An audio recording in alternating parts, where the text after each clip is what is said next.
I never imagined a dress could turn into my worst nightmare. But that night, as I walked out of the restaurant, still tasting the wine on my lips and hearing my friends' laughter ringing in my ears, an old woman sitting on the sidewalk looked at me with such terrified eyes that my blood ran cold. Her lips trembled, her wrinkled hand stretched out towards me like a claw, and she whispered in a voice that seemed to come straight from hell. "Take that dress off immediately, burn it, and throw it away. That dress killed my daughter." I froze. Mary and Sarah, my friends, stopped beside me, confused. The champagne-coloured gown that Robert, my son, had given me just a week prior shimmered under the streetlights of New York City. It was beautiful, elegant, made of a soft fabric that looked like liquid silk. I had worn it that evening feeling like royalty. And now this woman, this stranger in ragged clothes and a desperate gaze, was telling me it had killed someone. "Mom, I think you're mistaken," I said in a shaky voice, trying to stay calm. But she shook her head violently, her eyes filling with tears. "I am not mistaken. I recognize that dress. My daughter wore it before she died. Please, if you value your life, destroy it right now." Sarah took my arm. "Karen, let's go. She's just a poor woman with mental issues." Mary was already waving down a yellow cab, but I couldn't move. There was something in the old woman's voice, something in the absolute certainty of her words that pierced me like a knife. "How did your daughter die?" I asked, even though a part of me didn't want to know the answer. The woman sobbed. "It started with small marks on her skin. Then came the fever, the pain, the weakness. The doctors couldn't find anything until it was too late. When they finally discovered the poison in the fabric, she was already gone." "This is ridiculous," Mary interjected. "Karen, let's go already." I dropped a handful of dollar bills into the old woman's hand and hurried toward the taxi. But the whole way home, her words echoed in my head like a curse. "Burn it and throw it away. That dress, it killed my daughter." That night I couldn't sleep. I lay looking at the dress hanging in my closet, its fabric glowing softly in the dark. It was absurd, of course. Robert had bought it for me at an exclusive boutique downtown. It had cost more than $800, according to him. It was a birthday gift, a gesture of love from my son. How could it be dangerous? But at 3 o'clock in the morning, when I finally managed to close my eyes, I dreamt of the old woman. In the dream, she stood beside my bed, pointing at the dress with an accusing finger. "It has already begun," she whispered. "It is already inside you." I woke up sweating, my heart pounding in my chest. I got up to get a glass of water, and that's when I noticed it. A small red spot on my forearm. It looked like a rash, nothing serious. Probably an allergy to something I ate at the restaurant. I put a little cream on it and went back to bed. But the next morning, the spots had multiplied. There were 3 on my left arm, 2 on my right, and 1 near my neck. They were small, about the size of a dime, but they itched intensely. I stood in front of the bathroom mirror, examining them with growing concern. "Mum, are you okay?" Robert's voice startled me. He had come to visit for breakfast, as he did every Sunday. "Yes, honey. Just a few little spots on my skin. Must be an allergy." He came closer to look at them, frowning. "Did you use any new product? A different lotion?" I shook my head. But then I remembered. The dress. I had worn it all night. The fabric had been in direct contact with my skin for hours. "The dress you gave me," I said slowly. "Where exactly did you say you bought it?" Robert shrugged. "At Maison Elegance, that boutique on Fifth Avenue. Why?" "Did you buy it new?" "Of course, Mum. What kind of question is that?" His tone was defensive now, confused. I didn't tell him about the old woman. It sounded too crazy. Instead, I made coffee and tried to act normal, although every time I scratched my arm, I saw the worry grow in my son's eyes. Respecting boundaries, especially with family, is essential for healthy relationships. Even when seeking to protect a loved one, knowing when to share your anxieties and when to seek professional help first is a sign of maturity and trust, preventing unnecessary fear and conflict. After Robert left, I locked myself in my room and took the dress out of the closet. I examined it inch by inch under the bright light of my reading lamp. There was nothing strange at first glance. The fabric was soft, immaculate. The tag said, "Made in Italy," in gold letters. It smelled faintly of expensive perfume. But when I put my nose close to the neck seam, I perceived something else. A chemical smell, almost imperceptible. Something that shouldn't be there. A shiver ran down my spine. I folded the dress carefully and put it in a plastic bag, sealing it tightly. Then I called my doctor. "Dr. Smith, I need to see you today. It's urgent." 3 hours later, I was sitting in her office, showing her the spots that now covered my arms, neck, and part of my back. I had counted 17 in total. "Have you been in contact with any new plants? Cleaning chemicals? Changes in your detergent?" she asked as she examined my skin with a magnifying glass. "I only wore a new dress 2 nights ago." She looked up. "Did you bring it with you?" I nodded and took the sealed bag out of my purse. Dr. Smith frowned at my precautions, but took the dress with latex gloves and examined it carefully. "I'm going to send a sample of the fabric to the lab," she finally said. "This could be contact dermatitis, but the speed with which it is spreading worries me. Meanwhile, I'm prescribing an antihistamine and a cortisone cream." "And Karen?" She paused, looking at me seriously. "Don't wear this dress again. Don't even touch it without gloves." I left the office with a growing sense of terror in my chest. The old woman's words came back to me. It started with small marks on her skin. That night, the fever arrived. I woke up drenched in sweat, trembling under 3 blankets that couldn't stop the cold I felt in my bones. The thermometer read 102.2 degrees Fahrenheit. The spots on my skin now burned like hot coals, and when I tried to get out of bed, my legs gave way.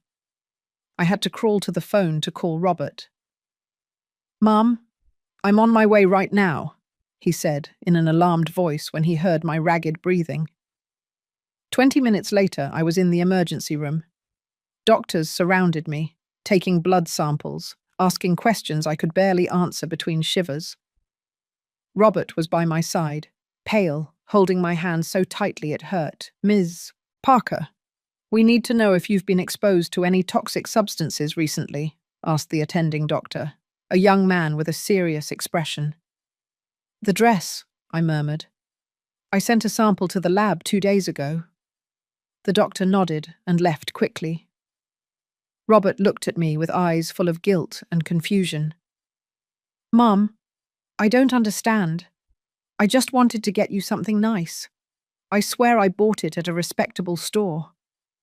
"I know, son. I know." But in the back of my mind, a horrible doubt began to form. What if Robert knew something? What if this wasn't an accident? I shook my head, ashamed of my own thoughts. It was the fever talking. My son would never hurt me. 3 hours later, while they were administering intravenous fluids and antibiotics, Dr. Smith came in with a folder in her hands and a grave expression. "The preliminary lab results came in," she said, looking at Robert and then at me. "Karen, the fabric of your dress contains traces of a highly irritating chemical compound. It's not something that's there by accident. Someone deliberately impregnated it." The world stopped. Robert jumped to his feet. "What? That's impossible. I bought it sealed, in its original packaging. Did you keep the receipt? The doctor asked. Robert searched his wallet with trembling hands and pulled out a folded paper. The doctor examined it and frowned. This says you paid $850 8 days ago. I'm going to need you to contact the store immediately. From my hospital bed, I watched my son dial the boutique's number. His face went from anxiety to absolute confusion. They say they have no record of this sale, he muttered, looking at the receipt as if it were an alien object. The employee says this transaction number doesn't exist in their system. A chill deeper than the fever invaded me. Robert, where did you really buy that dress? I'm telling you, Mum. I went to Maison Elegance. A woman helped me. She showed me several dresses. I chose that one, paid with my card, and left. Describe the woman. He closed his eyes, trying to remember. She was about 40 years old, maybe. Dark hair pulled back in a bun. Very professional. She told me that dress was perfect for you, that it would fit you like a glove. Did she tell you her name? Teresa. Her name was Teresa. The name hung in the air like a bad omen. I didn't know a Teresa, or at least I thought I didn't. Dr. Smith intervened. Karen, I'm going to report this to the authorities. This could be an attempted poisoning. Meanwhile, you need to stay under observation for at least 48 hours. When she left, I looked into Robert's eyes. Son, I need you to be completely honest with me. Is there anyone who would want to hurt me? Anyone you've had problems with? Any woman in your life who might have something against me? Robert turned even paler. Oh, there is someone. But no, she wouldn't be capable of something like this. Who? My assistant at the office. Her name is Teresa. She's been working with me for about 6 months. She's efficient, quiet, has never shown any strange behavior. My heart started beating faster. And she knew about my birthday. Robert swallowed. She was the one who suggested I get you a dress. She said she knew a perfect boutique. She gave me the address. God, I was an idiot. I went straight where she told me. And that boutique was Maison Elegance. The sign outside said that. But now that I think about it, the store was almost empty. There was only that woman helping me. And when I drove by again 2 days ago, the place was closed. I thought maybe it was her day off. The pieces were starting to fit together in a terrifying way. Robert, I need you to investigate everything about this Teresa. Who is she? Where does she come from? Why did she apply for the job with you? And I need you to do it now. He nodded and hurried out of the room. I was left alone, hooked up to IVs and machines, with the spots burning on my skin and a growing terror in my chest. Who was Teresa? Why would she want to hurt me? And how did she know that a poisoned dress would be the perfect weapon? I closed my eyes, trying to remember if I had ever known anyone with that name. But my head was spinning from the fever and the medications. Then I heard the door open. I thought it was a nurse, but when I opened my eyes, I saw a woman in her 40s, standing in the doorway. Dark hair pulled back in a bun. Elegant. Cold. You must be Karen, she said with a smile that didn't reach her eyes. I'm Teresa, your son's assistant. Robert asked me to come and bring you some things you need. She was carrying a bag in her hand. My instinct screamed danger. I don't need anything, I said in a firm voice despite the fear. And I think you should leave. Her smile widened. You know, the dress looked beautiful on you, just as I imagined. Too bad you won't be able to wear it ever again. The blood froze in my veins. It was you. You did this. Teresa approached my bed slowly. Robert is so trusting, so easy to manipulate. When I suggested he get his dear mother an elegant dress, he practically jumped for joy. He never suspected a thing. Why? What did I do to you? Her eyes darkened with an hatred so intense that I shrank back against the pillows. You don't know me, but I know you very well, Ms. Parker. I've been waiting for this moment for 30 years. 30 years? The number resonated in my head like a gong. I looked at Teresa, desperately trying to find something familiar in her face, in her eyes, in the way she looked at me with that ancient hatred. But there was nothing. She was a complete stranger. I don't know what you're talking about, I whispered, reaching with my hand for the call button for the nurses. Teresa noticed and laughed. A bitter laugh, full of pain accumulated over decades. Of course you don't remember me. To you, my mother was invisible. Just another employee.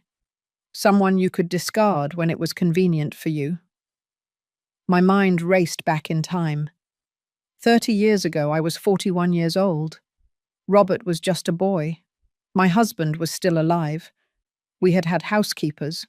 Yes, several over the years. Your mother worked for me, I said slowly, trying to remember. She worked for you for 5 years. She cleaned your house, cooked your meals, took care of your precious son. And when she became pregnant with me, when she needed that job the most, you threw her onto the street like trash.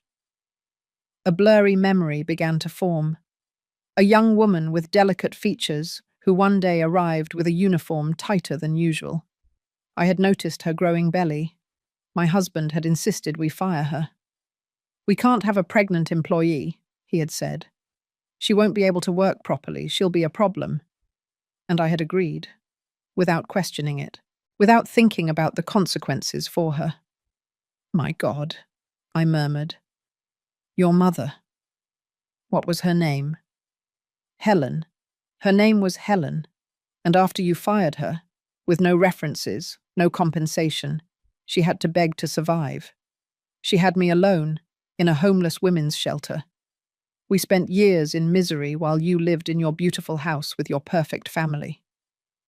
Tears began to stream down my cheeks, not of self-pity, but of horror as I realized what I had done, or rather, what I hadn't done. I hadn't fought for Helen. I hadn't questioned my husband. I had simply let her go. I'm sorry, I said, my voice breaking. I am so sorry, Teresa. But this, poisoning me, won't change the past. No, she replied coldly, but it will give me satisfaction. Do you know how much my mother suffered? How many nights I heard her cry, wondering how to feed me? She developed health problems from the stress, from the bad diet, from working miserable jobs that barely paid for rent. She died 3 years ago, Miss Parker. At 68 years old, exhausted and broken, while you lived comfortably with your late husband's pension. Then the old woman, I whispered, the woman who warned me about the dress. Teresa smiled bitterly. My benefactor, the lady who helped me when I was a child. Her daughter died in similar circumstances. A contaminated dress that caused a fatal allergic reaction. When I told her my plan, she wanted to warn you. She has too kind a heart. But I knew you wouldn't listen to her. And Robert? He's innocent in all this. How could you use him like that? Robert is the son who had everything I never had. A father, a mother, education, opportunities. Getting a job as his assistant was ridiculously easy. I faked references, created an impeccable identity. He trusted me from day one. And when his birthday came, it was so simple to plant the idea of the dress. My breathing sped up. The monitor next to my bed began to beep faster. The fake store, the fake receipt, it was all part of your plan. I rented the space for a week. I put up the Maison Elegance sign. I only needed it to work for one day. The day Robert would go buy his gift. Then everything disappeared, as if it had never existed. And the dress? Where did you get the poisoned dress? Teresa moved even closer, her face inches from mine. I made it myself. I bought a beautiful dress at a thrift store. I got the chemical compound through contacts. It's not illegal if you know where to look. I spent weeks impregnating every fiber of the fabric with the substance. I calculated the perfect dose, enough to make you severely ill, to make you suffer, but not to kill you. At least not immediately. The terror paralyzed me. Not immediately. The effects are cumulative. The longer it was in contact with your skin, the deeper the absorption will be. The fever is just the beginning. Soon will come the joint pain, the difficulty breathing, the kidney failure. Doctors will be able to treat you, of course, but the damage is already done. You will live, Ms. Parker, but you will live in suffering, just as my mother suffered. I wanted to scream, but my throat was tight with fear. I pressed the call button frantically. Teresa saw it and sighed. I guess our time is up, but I needed you to know the truth. I needed you to understand why. My mother died without justice, without you even remembering her name. But I didn't forget her, and I made sure you will never forget me. She turned to leave just as the door burst open. Robert ran in, followed by 2 police officers. "There she is," my son shouted. "That's Teresa." Teresa didn't try to run. She simply stood there, with a disturbing calm as the officers approached. "Teresa Morales," one of them said. "You are under arrest for attempted poisoning and fraud." As they put the handcuffs on her, she looked at me one last time. "My mother's name was Helen Morales. I want you to remember that name every day you have left to live." They took her away. Robert rushed to my bed, taking my hand. "Mom, I'm so sorry. I researched her history. It was all fake. Her references, her resume, everything. I called the police as soon as I discovered she had disappeared from the office this afternoon. I was afraid she would come here." "It's okay, son," I murmured, even though nothing was okay. "It's not your fault." But deep down, I knew it wasn't entirely Teresa's fault either. Yes, what she did was horrible, criminal. But the pain that drove her to do it, that pain was born of my indifference, my silence, my complicity 30 years ago. The nurses came in and Robert had to leave. I was left alone with my thoughts, with the memory of Helen Morales, a woman I barely remembered, but whose life I had destroyed with my passivity. The champagne-coloured dress had been more than a weapon. It had been a message, a reminder that our actions, or our lack of them, have consequences that can haunt us for decades.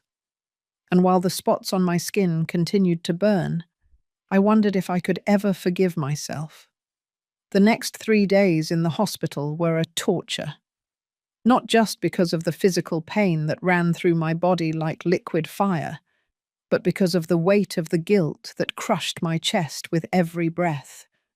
The doctors had managed to stabilize me, but the spots on my skin had spread to cover almost 40% of my body. It seemed as if I was being slowly devoured from the outside in. Robert came every day, with deep bags under his eyes and a tormented expression. He blamed himself, of course. He had brought the poison directly into my hands, wrapped in gift paper with a gold ribbon. "I quit my company," he told me on the 3rd day, sitting by my bed with his head in his hands. "I can't keep working knowing I was so blind, so stupid." "Don't be ridiculous," I replied, though my voice came out weak. "Teresa manipulated you. She was an expert. This is not your fault." But I should have noticed. There were signs, little things I ignored. "What things?" He looked up, his eyes bloodshot. Sometimes I would find her looking at me in a strange way, like she was studying me, and she asked too many questions about you, about your routine, your tastes, your friends. I thought she was just being nice, trying to help me find the perfect gift. But she was gathering information. A shiver ran through me despite the fever. What else did she ask you? About our family, about Dad, about the past. I told her things, Mum. Personal things. Like the fact that you almost never wore fancy dresses, that a dress like that would be something special for you, that you would keep it, that you would value it. His voice broke. I gave her all the tools she needed to hurt you in the worst possible way. I reached out my hand, ignoring the throbbing pain in my skin, and took his. Robert, look at me. Teresa planned this for years, maybe decades. There was nothing you could have done to stop her. But even as I comforted my son, another voice in my head whispered, yes, there was something. You could have been a better person 30 years ago. You could have stood up for Helen. That night, after Robert left, I received an unexpected visit. The old woman from the street, the one who had warned me about the dress, was standing at my room door. She looked smaller under the hospital fluorescent lights, more fragile. A nurse was next to her. She says she needs to speak with you, Ms. Parker. It's okay if she comes in. I nodded, my heart pounding. The old woman approached slowly, leaning on a cane. She sat in the chair next to my bed and looked at me with eyes that no longer held that savage terror, only a deep sadness. I came to apologize, she said in a trembling voice. I should have done more to stop Teresa. I should have gone to the police instead of just warning you. What is your name? I asked gently. Martha. Martha Davis. Martha, you said your daughter died because of a poisoned dress. Was that true? She shook her head, tears rolling down her wrinkled cheeks. No, my daughter died in a car accident 15 years ago, but I knew Helen, Teresa's mother, at the women's shelter. We lived together for a while. I saw how she struggled to survive, how she sacrificed herself for her daughter. When Teresa came to me 6 months ago and told me her plan, I invented that story about the dress to try to save you without betraying Teresa. Why did you help her then, if you knew it was wrong? Martha sighed deeply. Because I understood her pain, because I saw what the injustice did to Helen. But you are right to judge me. I should have been braver. I should have chosen the right thing instead of the easy thing. Her words resonated with me like a mirror. She had failed because of misunderstood loyalty.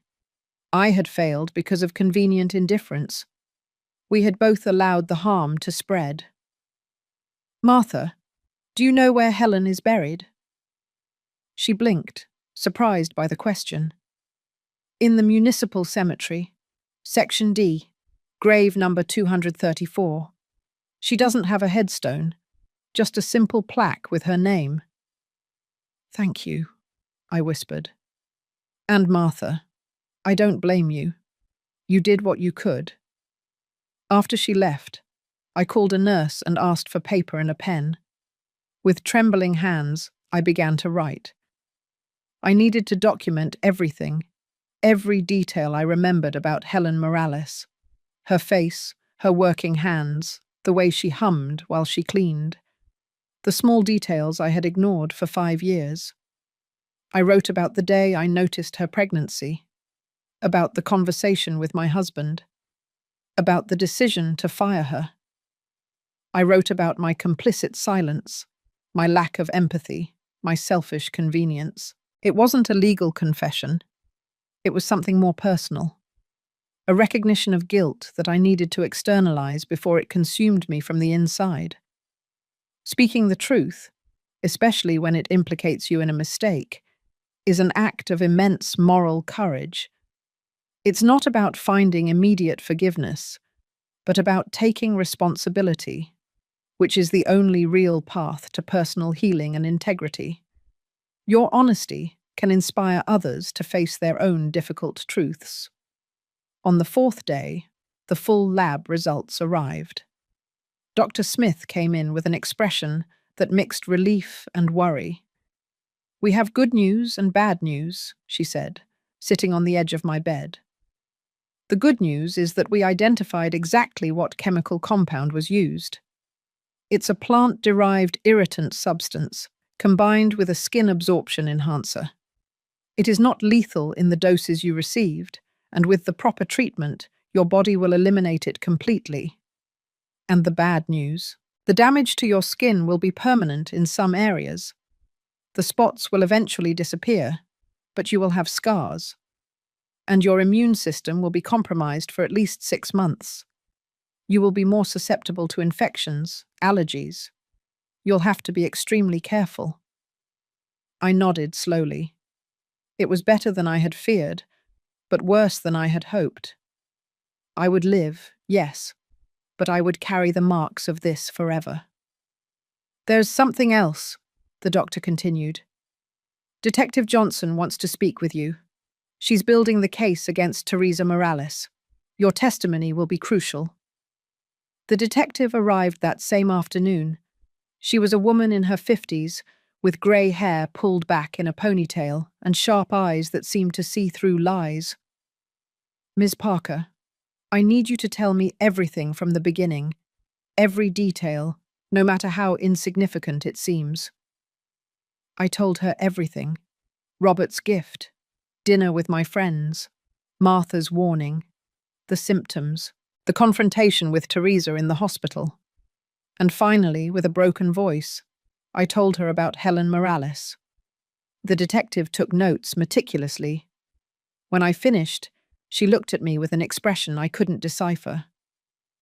"We knew Teresa has been planning this for at least 2 years, she said. "We found an apartment she rented under a false name. It was full of newspaper clippings about you, photos, documents. She had a calendar marking every step of her plan. The day she applied for the job with Robert. The day she began to gain his trust. The day she planted the idea of the dress. Everything calculated with millimeter precision." I felt nauseous. 2 years. Minimum. Possibly more. "We also found correspondence between her and her mother, letters from 10 years ago, where Helen told Teresa about what had happened to her. About you. Teresa fed that resentment for a decade before finally acting. And now what will happen to her? She will face charges of attempted poisoning, fraud, falsification of documents. We are talking about 15 to 20 years in prison, possibly more. Her lawyer is arguing that she acted under extreme emotional stress, that the circumstances of her childhood led her to this. But the premeditation is too clear. There is no way she will escape this." I remained silent, processing the information. Teresa would spend the next 2 decades in prison. Her life, just like her mother's, destroyed. And all because I hadn't had the courage to do the right thing 30 years ago. "Detective," I finally said, "I want to testify, but I also want the complete truth to be known. Not just what Teresa did to me, but what I did to her mother. I want it on the record." The detective looked at me for a long time.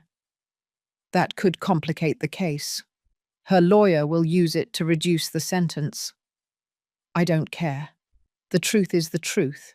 She nodded slowly and closed her notebook. "It's your decision, Ms. Parker. I just hope you're prepared for the consequences." I was discharged from the hospital a week later.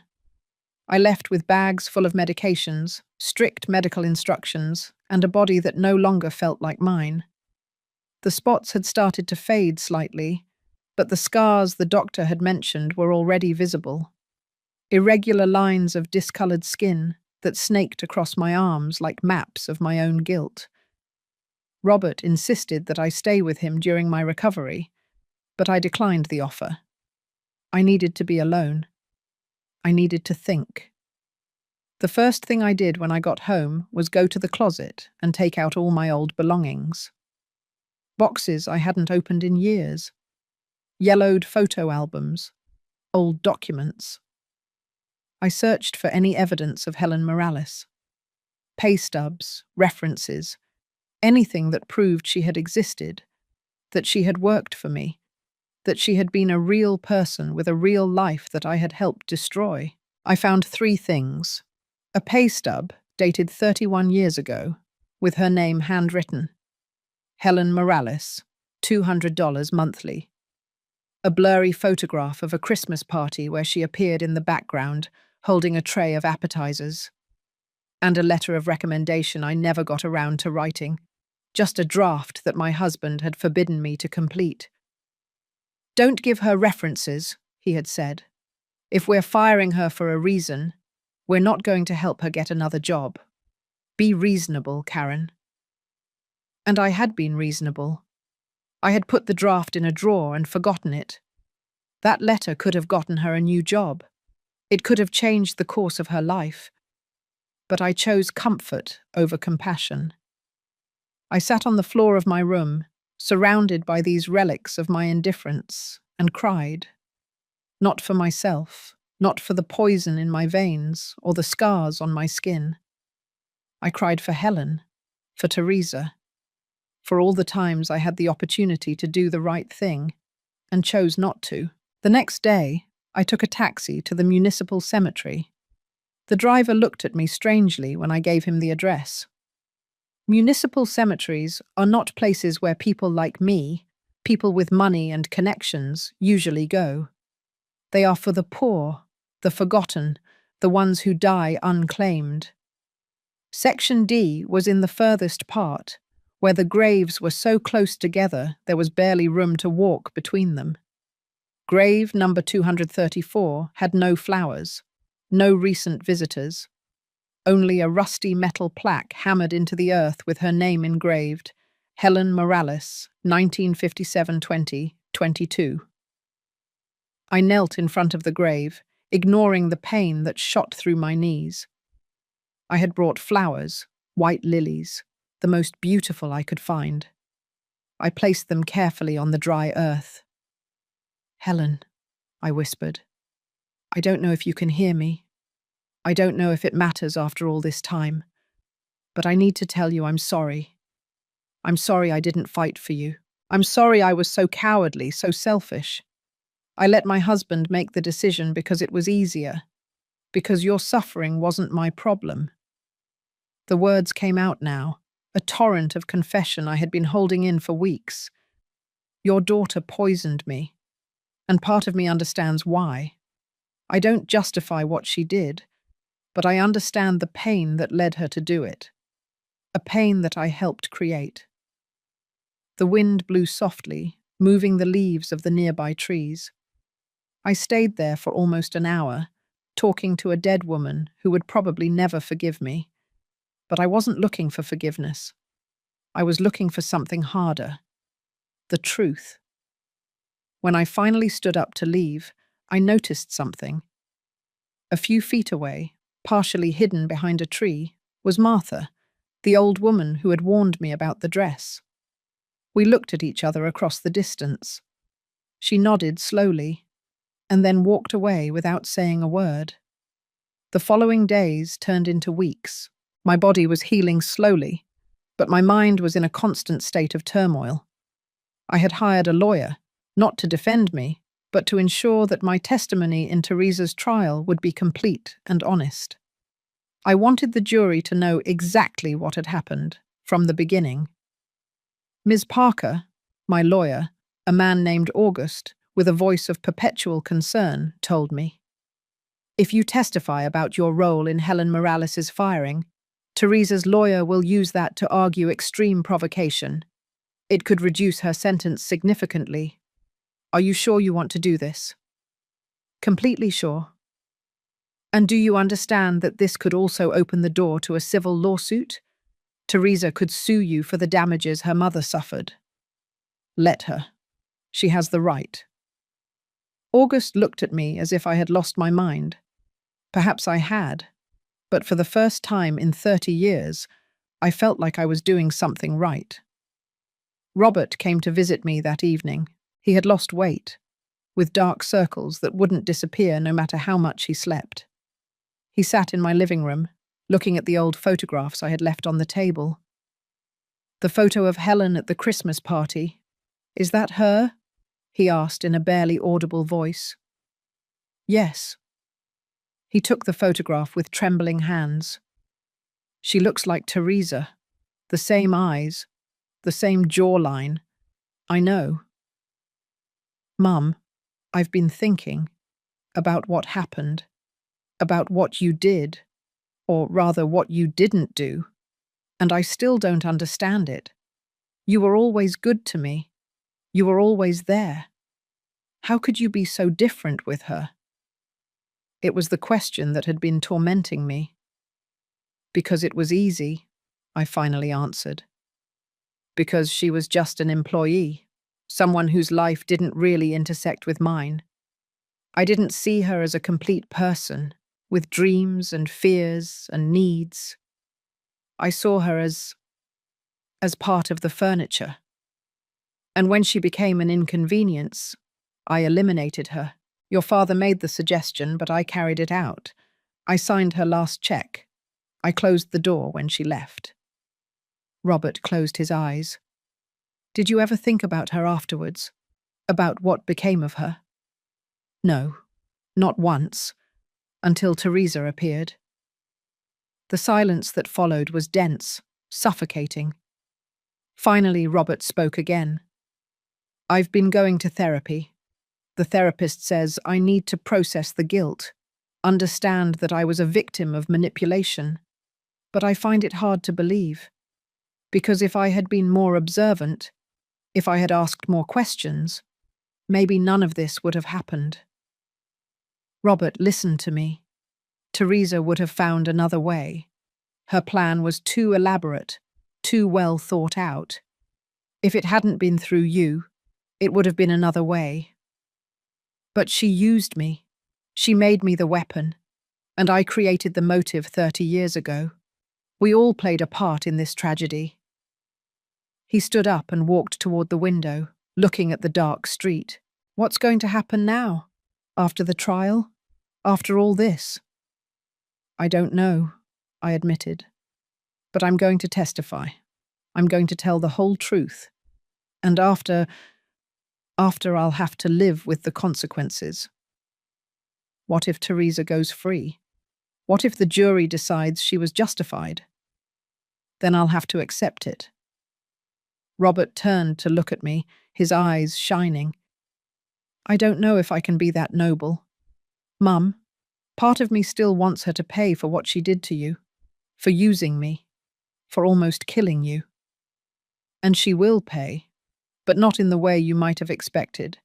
Justice is not always simple, son. Sometimes it's complicated and painful, and doesn't give anyone what they really want. That night, after Robert left, I took the dress out of the sealed evidence bag the police had returned to me. They would ask me to use it in the trial as evidence, but first I needed to see it one last time. It was beautiful, even now.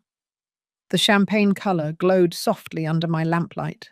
The fabric was still soft to the touch, despite the poison it contained. Someone had taken great care in choosing it, in preparing it. Teresa had spent weeks impregnating every fibre with distilled hatred. But as I looked at it, I realised something. This dress wasn't just a weapon. It was a mirror. It reflected everything that was broken in this story. External beauty hiding internal poison, the gift that turns into a curse. Love manipulated to cause harm. I folded the dress carefully and put it back in the bag. In 2 weeks, the trial would begin. In 2 weeks, I would have to stand before a court and tell this story from the beginning. And this time, I wouldn't omit anything. The day of the trial arrived with a grey sky that threatened rain. I dressed carefully, choosing a simple suit that wouldn't attract attention. The scars on my arms were still visible, irregular lines that no amount of makeup could completely hide. I decided not to try to hide them. They were part of the truth, and the truth was the only thing that mattered now. Robert accompanied me to the courthouse.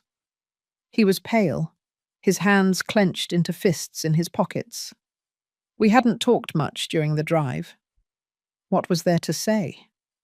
We were about to relive the entire nightmare in front of strangers, in front of cameras, in front of the world. The courtroom was packed. I recognized some reporters in the back rows.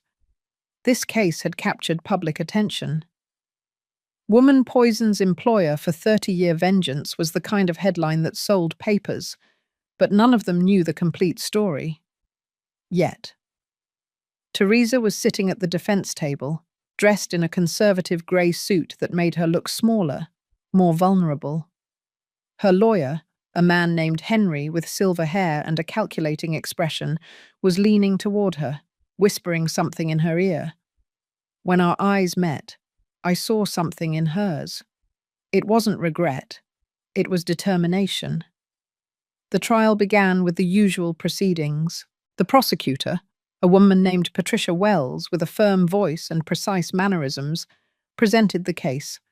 Attempted poisoning with premeditation, fraud, falsification of identity. The words sounded clinical, stripped of the raw emotion I had lived. Then it was my turn to testify. I walked to the stand with trembling legs. I swore to tell the truth, the whole truth, and nothing but the truth. And when I sat down, looking at the prosecutor and then at the jury, I knew I was about to change everything. "Ms. Parker," Patricia Wells began, "please tell the jury what happened on the night of October the 22nd. I took a deep breath and began. I told them about the restaurant, about my friends, about the dress Robert had given me. I told them about the old woman, about her terrifying warning. I told them about the spots, the fever, the hospital, the diagnosis. And when did you discover that Teresa Morales was responsible? When she came to my hospital room, when she confessed everything. Can you repeat what she told you?" I looked at Teresa. She held my gaze without blinking. "She told me she had planned this for years, that she did it as revenge for what had happened to her mother, Helen Morales." "And who was Helen Morales?" Here it was, the moment of truth. "She was my housekeeper 30 years ago. She worked for me for 5 years, and when she became pregnant with Teresa, I fired her." A murmur ran through the room. Teresa's lawyer straightened in his seat, his eyes shining. The prosecutor frowned slightly but continued. "Why did you fire her?" "Because my husband said a pregnant employee would be a problem, and I accepted his decision without questioning it, without thinking about Helen, about her future, about how she would survive. I just let her go." "Ms. Parker, do you understand that this information could be used by the defense?" "Yes, and I want it to be used, because it is the truth. I cannot stand here and pretend to be an innocent victim when my indifference 30 years ago created this situation." The prosecutor looked at me for a long time. Then she nodded. "No further questions." Teresa's lawyer stood up immediately. Henry walked toward me with measured steps, like a predator approaching its prey. "Ms. Parker, I appreciate your honesty. Allow me to ask you, did you provide Helen Morales with any compensation when you fired her?" "No, only her last paycheck." "References for another job?" "No." "Any kind of help or resources?" "No." "Did you know she was alone? That she didn't have family to support her?" I swallowed. "Yes, she had mentioned it to me." "And you still let her go, knowing she was pregnant and alone, without any kind of safety net?" "Yes." Henry turned to the jury. "Ladies and gentlemen, I want you to imagine what happened next. Helen Morales, a 30-year-old woman, pregnant, unemployed, without references, without money. What options did she have?" "Objection," Patricia said. "Speculation. I withdraw the question. Ms. Parker, did you ever think about Helen after firing her? The truth hurt more than any poison. No, not until Teresa appeared. 30 years. 30 years during which Helen struggled, suffered, worked miserable jobs for minimum wages. 30 years during which she raised a daughter alone in poverty, while you lived comfortably. Does that seem fair to you? No, it is not fair. And do you believe you bear any responsibility for Helen's suffering? Yes, absolutely. The lawyer smiled slightly. He had gotten what he wanted. No further questions. The following testimonies were brutal. Dr. Smith described in detail the poisoning, the effects of the chemical compound, the permanent damage to my skin. Robert testified about how Teresa had manipulated his trust, how she had orchestrated every step of the plan. Detective Johnson presented evidence of Teresa's preparation, the secret apartment, the letters, the calendar marked with every phase of the plan. But then it was the defense's turn to present their case, and they brought witnesses I didn't expect. Martha took the stand first. With a trembling voice, she told about meeting Helen in the shelter, about seeing her desperation, about the nights Helen cried, wondering how she would feed her baby. Helen was a good woman, Martha said with tears in her eyes. Hard-working, honest, kind. She didn't deserve what happened to her, and neither did Teresa. That child grew up watching her mother slowly destroy herself from poverty, from hopelessness. What did you expect to happen? Then came a social worker who had known Teresa as a child. He described a childhood of extreme deprivation, of hunger, of constantly moving from shelter to shelter. He talked about how Teresa had to grow up too fast, taking care of her mother when Helen became ill. Teresa was brilliant, he said. She could have done anything with the right opportunities, but she never had them. All she had was pain and the story of how her mother had been betrayed by people with power. Finally, Teresa herself took the stand. The courtroom fell completely silent. Ms. Morales, her lawyer began, can you explain to the jury why you did what you did? Teresa looked directly at me. Because my mother died without justice. She died believing she was invisible, that her life didn't matter.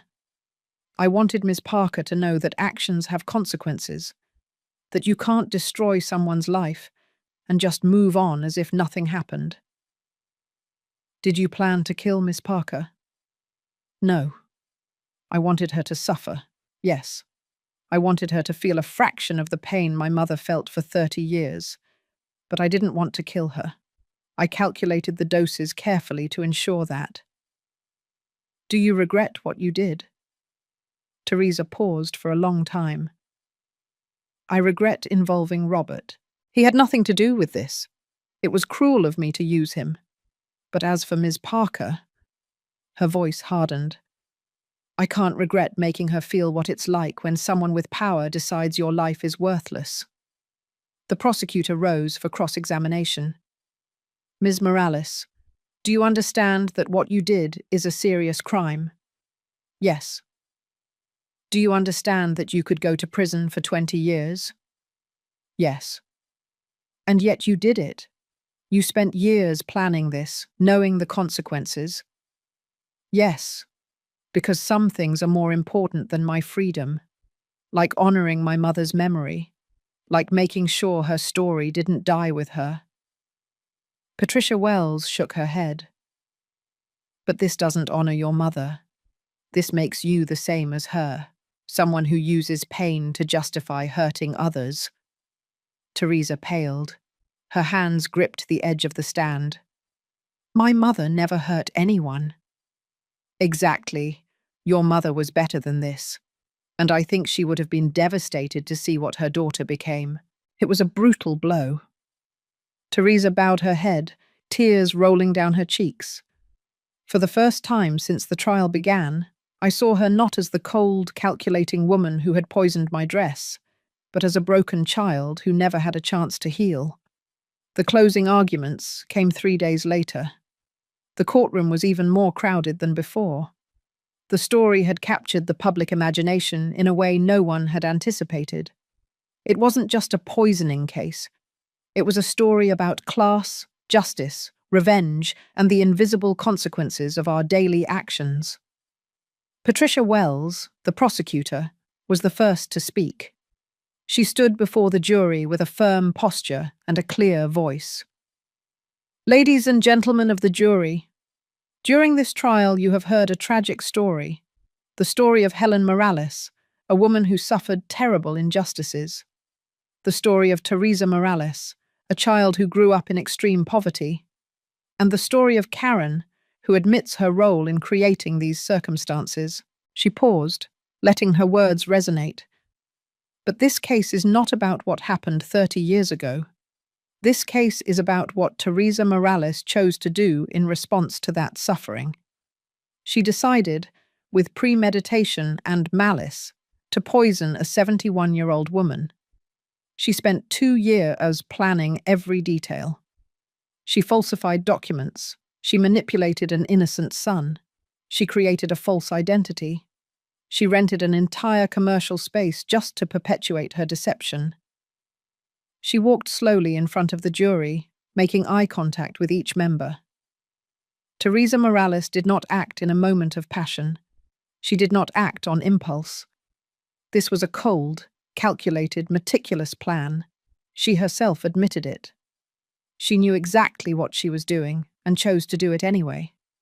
She pointed to where I was sitting. Karen has permanent scars on her skin. Her immune system is compromised. She will live with the physical consequences of this attack for the rest of her life. And psychologically, both she and her son Robert have been traumatized. Robert was turned into a weapon against his own mother. Can you imagine living with that guilt? Patricia turned toward Teresa. I understand the sympathy you may feel for the defendant. Her story is heartbreaking, but compassion cannot excuse the crime. If we allow past suffering to justify present violence, where do we end up? Does Teresa have the right to poison Karen because her mother suffered? And then Karen or Robert would have the right to take revenge on Teresa. Where does the cycle end? She returned to her table and picked up a folder. The law exists precisely because suffering cannot justify more suffering. Teresa Morales committed a serious crime, and while her story is sad, she must be held responsible for her actions. I ask you to find her guilty of all charges. She sat down. The silence in the room was absolute. Then it was the turn of Henry, the defense lawyer. He stood up slowly, adjusting his tie. When he spoke, his voice was soft, almost conversational. Ladies and gentlemen, the prosecutor is right about one thing. This is not a simple case. But she is wrong to say it is not about what happened 30 years ago. This case is precisely about that. About how the decisions we make have ripples that extend through time, affecting lives in ways we never imagined. He walked to the center of the room. Helen Morales was 30 years old when she was fired. She was 6 months pregnant. She had no savings, no family. She had no safety net whatsoever. And the woman she had worked for faithfully for 5 years threw her out without references, without compensation, without even a word of encouragement. His voice rose slightly. What happened next? Helen had to give birth in a homeless shelter. She had to beg for food. She had to take jobs that paid $3 an hour, with no benefits, no protection. For 30 years, Helen Morales struggled and suffered while Karen lived in comfort, without thinking of her once. He turned to the jury. Teresa grew up seeing this. She grew up seeing her mother cry. She grew up hungry. She grew up in shelters, in roach-infested apartments, in dangerous neighborhoods. And all that time, she knew there was a woman who could have changed everything with a simple letter of recommendation, with a bit of basic human compassion. Henry pointed to the documents on his table. The prosecutor says Teresa planned this for 2 years. I tell you that Teresa lived with this pain for 30 years. Every day of her life was marked by the injustice done to her mother. It's not that she suddenly decided to take revenge, it's that she finally had the resources and opportunity to do something about the rage she had been carrying since she was a child. He paused, letting his words sink in. Now, I'm not saying what Teresa did was right. She clearly violated the law. But I ask you to consider the full context, to consider the extreme provocation, to consider the emotional state of someone who never had the chance to process her trauma in a healthy way because she was too busy surviving. He walked slowly back to his table. The prosecutor talks about the cycle of violence. But that cycle began 30 years ago, when Karen chose her own comfort over Helen's survival. Teresa didn't start this cycle. She responded to it. And yes, her response was illegal, but it was human, all too human. He turned to look directly at the jury. I ask you to find Teresa Morales guilty of the lesser charge, not of premeditated attempted murder, but of aggravated assault under extreme provocation. She deserves consequences, yes, but she also deserves compassion. Because at the end of the day, Teresa is another victim of the injustice that began 30 years ago. He sat down. The judge called a 20-minute recess before the jury began their deliberations. I stumbled out of the courtroom. Robert held my arm, guiding me toward a bench in the hallway. I sat down heavily, my head spinning. "Are you okay, Mum?" he asked with a worried voice. "I don't know," I admitted. They were both right, the prosecutor and the defense lawyer. They were both right about different things. Robert sat next to me. "What do you want to happen? What verdict are you hoping for?" It was an impossible question. I want Teresa to be held responsible, but I also want her story to be heard. I want people to understand that this didn't start with a poisoned dress. It started with my silence 30 years ago. "Then you've already accomplished that," Robert said softly. "Everyone knows now. Your testimony, your honesty, ensured that." Before I could answer, I saw someone approaching down the hallway. It was Teresa. She was handcuffed, with an officer on each side, but she stopped when she saw me. The officers allowed her to stay there for a moment. We looked at each other across the distance. There was so much I wanted to say, that I was sorry, that I understood, that I wished I could go back and change everything. But the words caught in my throat. It was Teresa who spoke first. "Thank you for telling the truth." I nodded, unable to speak. She looked at Robert. "And I'm sorry for using you. You were kind to me and I took advantage of that. You didn't deserve to be a part of this." Robert stood up. "You didn't deserve to grow up the way you did either. None of this is fair to anyone." Teresa smiled sadly. "No, I guess not." The officers nudged her gently. "I have to go, but I want you to know something. My mother, before she died, told me to let go of the resentment. She told me the rage would consume me. She was right. And now I'm going to pay the price for not listening to her." I watched her walk away, her footsteps echoing down the marble hallway. I wondered what would have happened if things had been different. If I had had courage 30 years ago. If Helen had had support. If Teresa had had therapy instead of just rage. The jury deliberations lasted 6 hours. When they finally called us back to the courtroom, my heart was pounding so hard I thought everyone could hear it. The jury filed in, with carefully neutral expressions. The judge cleared his throat. "Has the jury reached a verdict?" The jury foreperson, a woman in her 50s with glasses, stood up. "Yes, Your Honor." "What is your verdict?" "On the charge of premeditated attempted murder, We find the defendant not guilty. A murmur ran through the room. Teresa closed her eyes. Her lawyer squeezed her shoulder. On the charge of aggravated assault under extreme provocation, we find the defendant guilty. On the charge of fraud, we find the defendant guilty. On the charge of falsification of documents, we find the defendant guilty. The judge nodded. Very well. Sentencing will be determined at a separate hearing in 2 weeks. Until then, the defendant will remain in custody. He struck the gavel. It was over.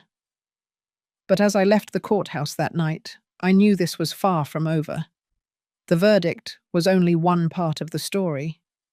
Now came the hardest part, figuring out how to live with everything I had learned. The 2 weeks before the sentencing hearing passed in a strange fog. The media was frantic with the case. Headlines ranged from vengeful heroine or criminal and the poisoned dress to a story of delayed justice. My face was in every paper. Teresa's photo, with her serene expression and dark eyes, had become iconic. I received hundreds of messages. Some called me brave for admitting my guilt. Others called me foolish for giving ammunition to the defense. Many called me worse things. Privileged, cruel, class killer. And they were right.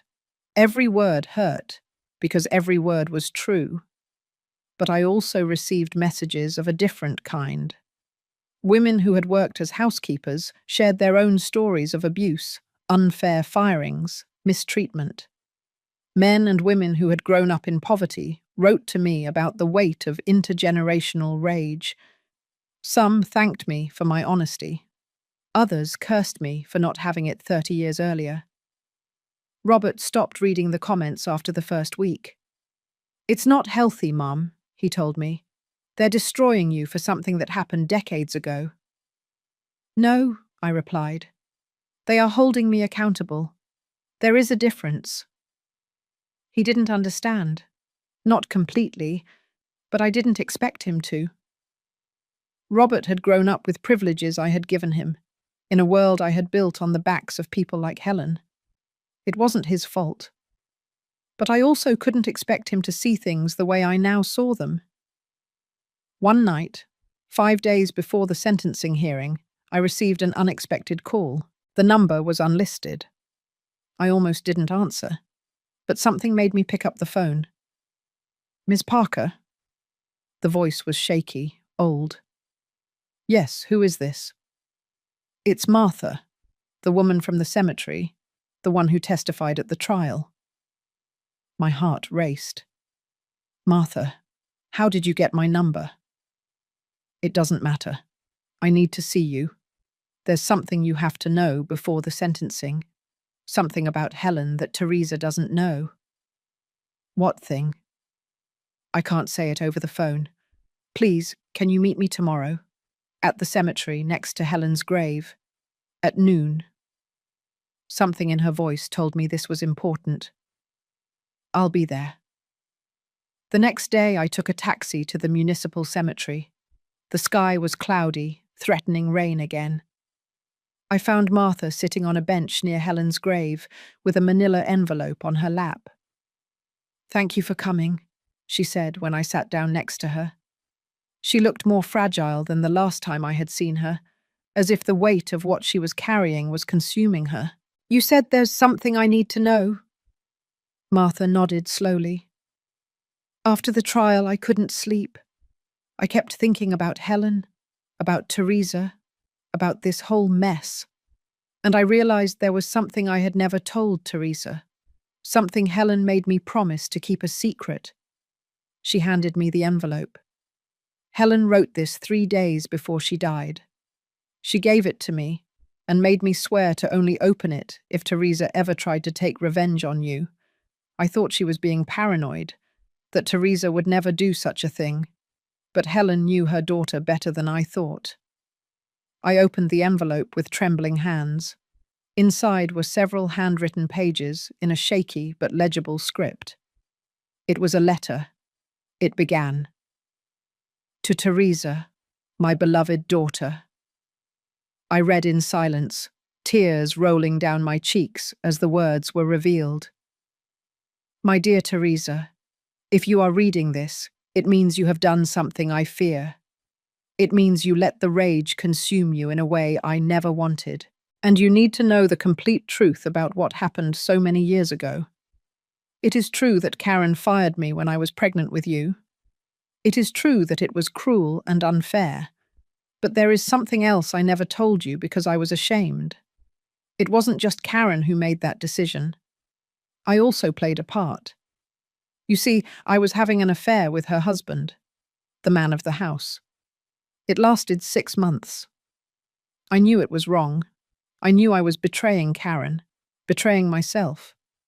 But he was persuasive, and I was lonely and stupid. When I became pregnant, I wasn't sure if the baby was his or another man I had been seeing. He panicked. He told Karen that I had to leave, that a pregnant employee would be inappropriate. And Karen, without knowing the complete truth, agreed. She didn't know about the affair. She never knew. Does this mean that what she did was right? No. She should have fought for me. She should have questioned her husband. But I also betrayed her, Teresa, and I have carried that guilt all these years. I told you a simplified version of the story because I didn't want you to think badly of me.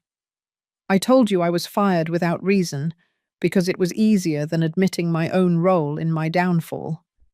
But if you are ever considering harming Karen in my name, you need to know this. She is not the only villain in this story. None of us are. Life is not as simple as victims and perpetrators. We are all complicated. We all make mistakes. And living with rage, living for revenge, will only destroy you as it almost destroyed me. Please, my daughter, let this go. Live your life. Be better than I was. That is the only real revenge, to be happy in spite of everything. I love you always, Mum. I finished reading, my face soaked with tears. I looked at Martha, who was crying silently next to me. Helen told me about the affair just before she died, Martha said hoarsely. She was tormented by it. She felt she had ruined her own life with that decision, and she was afraid that Teresa would discover the truth and hate her.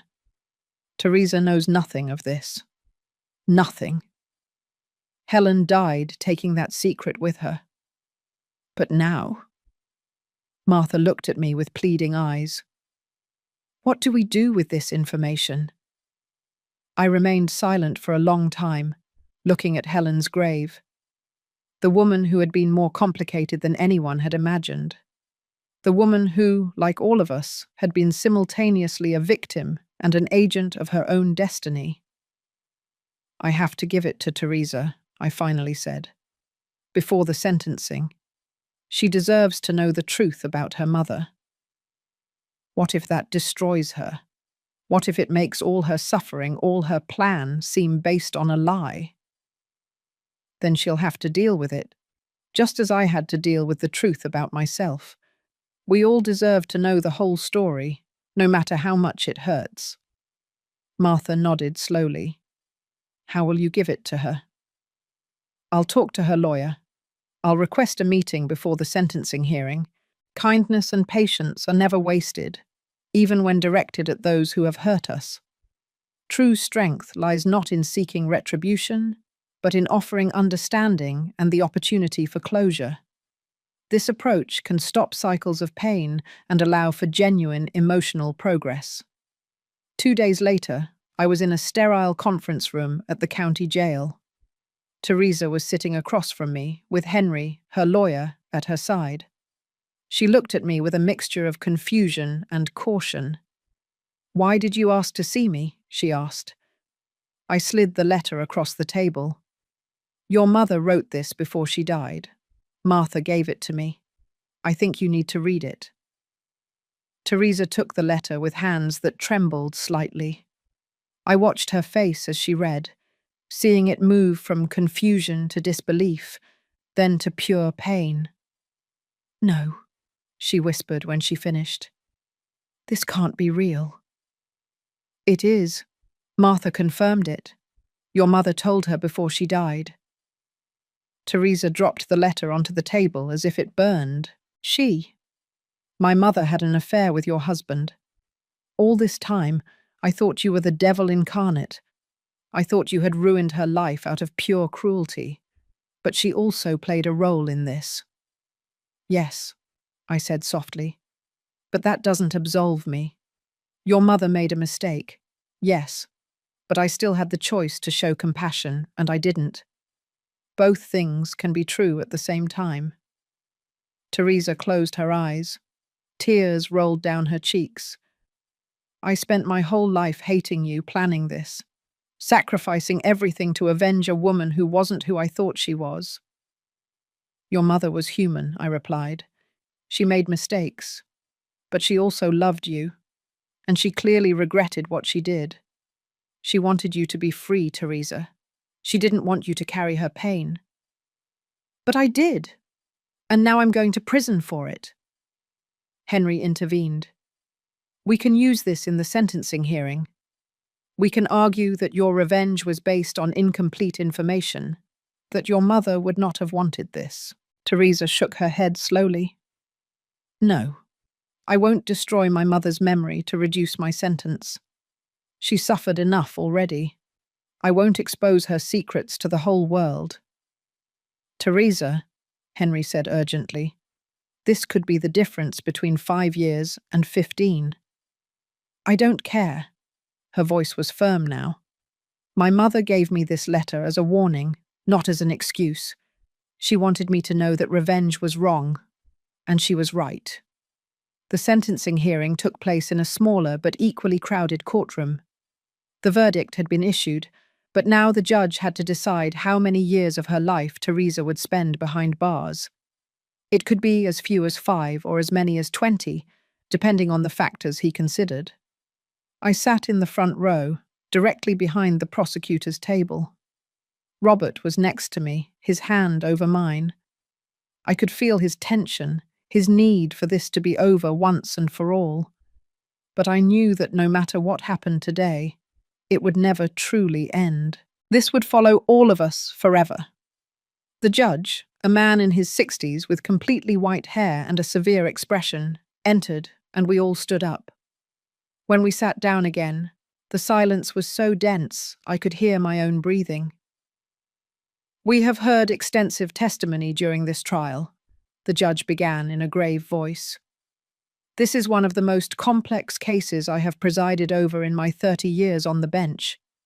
Not because the facts are complicated, but because the moral circumstances are. He looked directly at Teresa. Ms. Morales, you committed a serious crime. You deliberately planned to poison another person. You used deception, manipulation, and meticulous preparation that lasted years. These actions deserve significant consequences.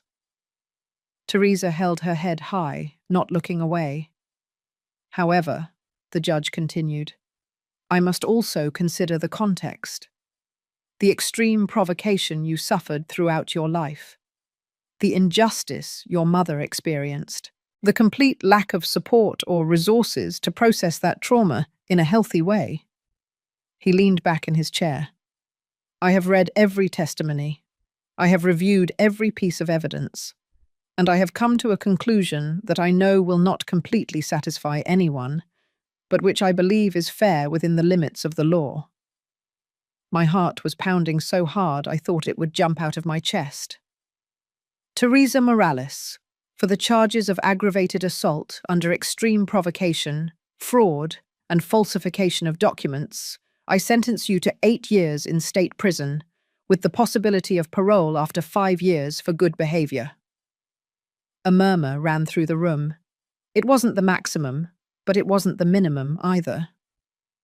Teresa briefly closed her eyes, then nodded, accepting her fate.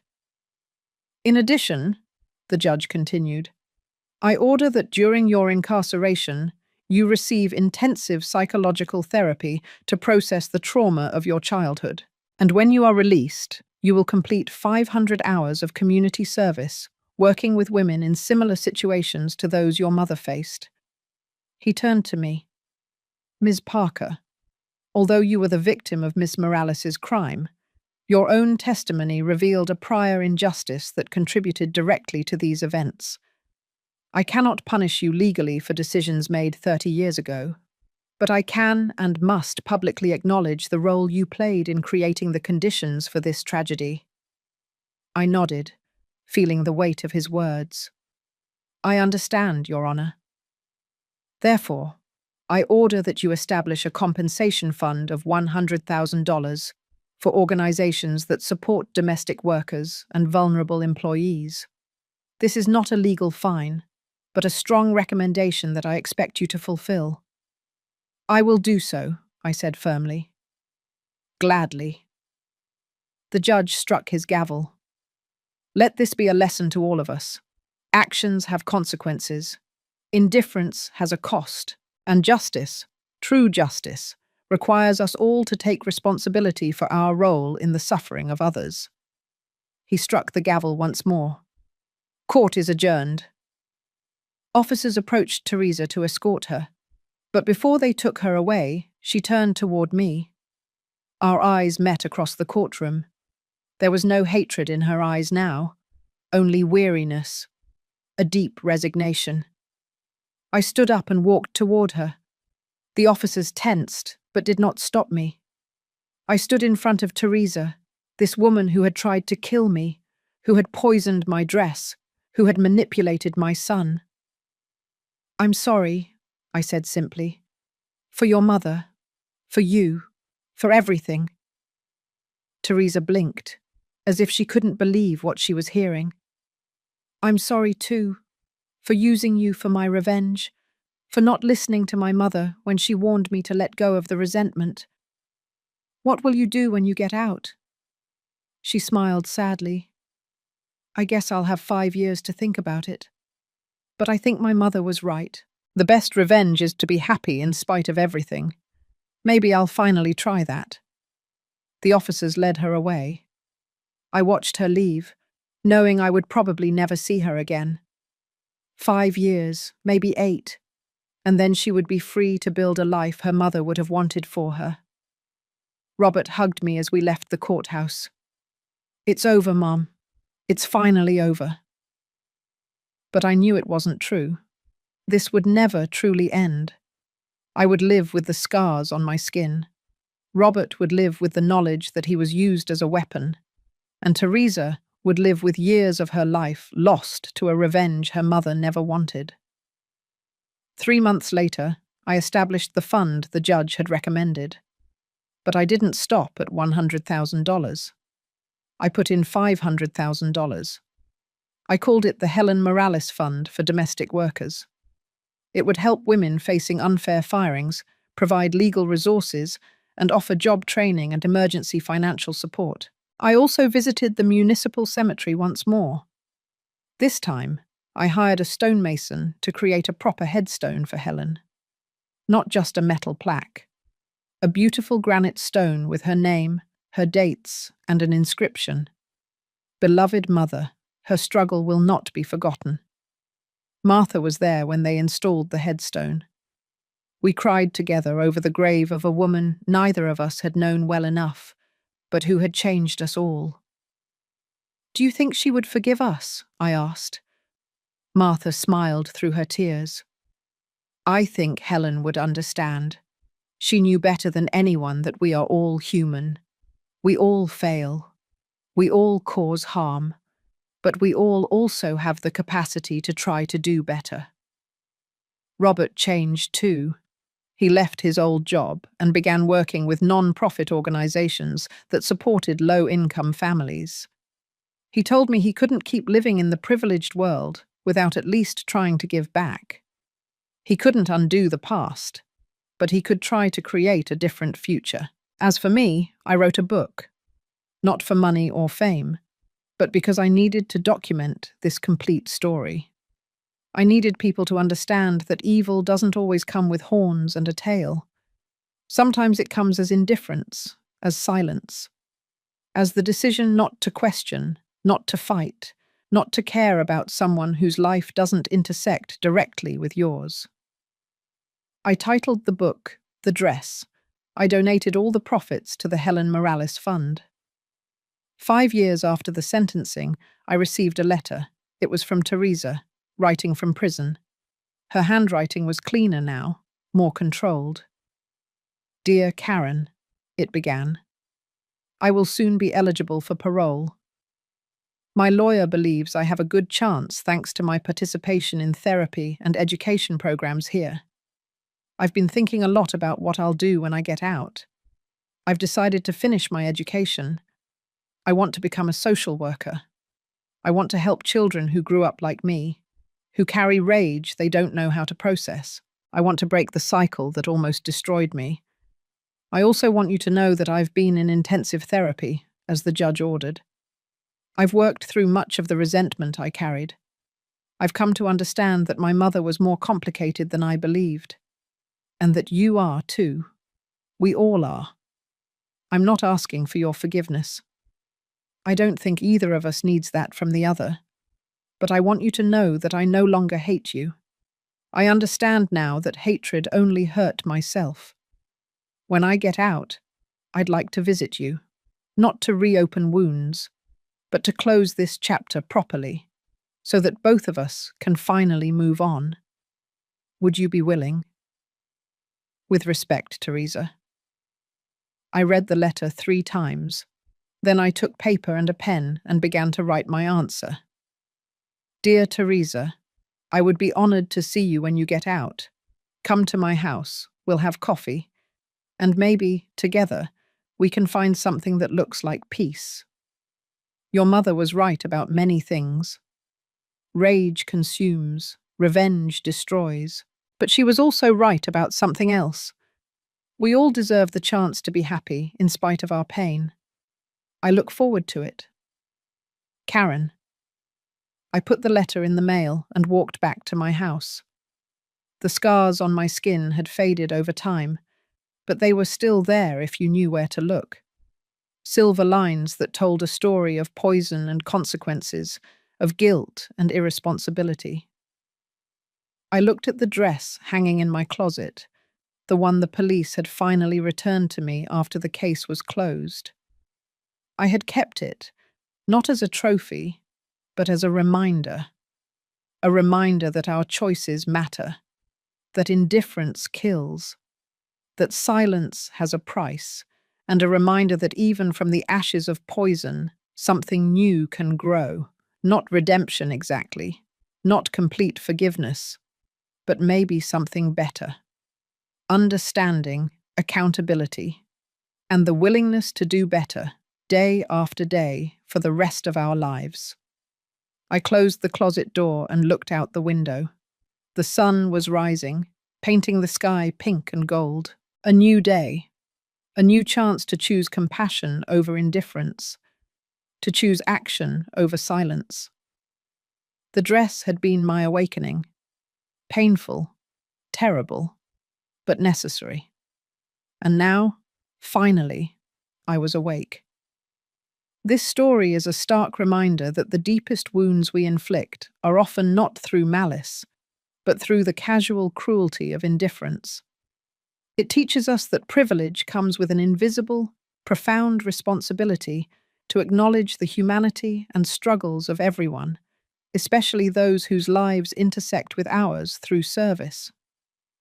The cycle of pain and vengeance, which consumed decades of 2 families' lives, began not with Teresa's poisoned dress, but with Karen's silent choice to prioritize convenience over basic human decency 30 years prior. True justice and healing are only found when we face the complete truth, accept our own role in past harms, and actively commit to breaking those destructive cycles. The goal is not simple forgiveness, but lasting accountability, understanding, and the courageous effort to build a better future, one compassionate choice at a time.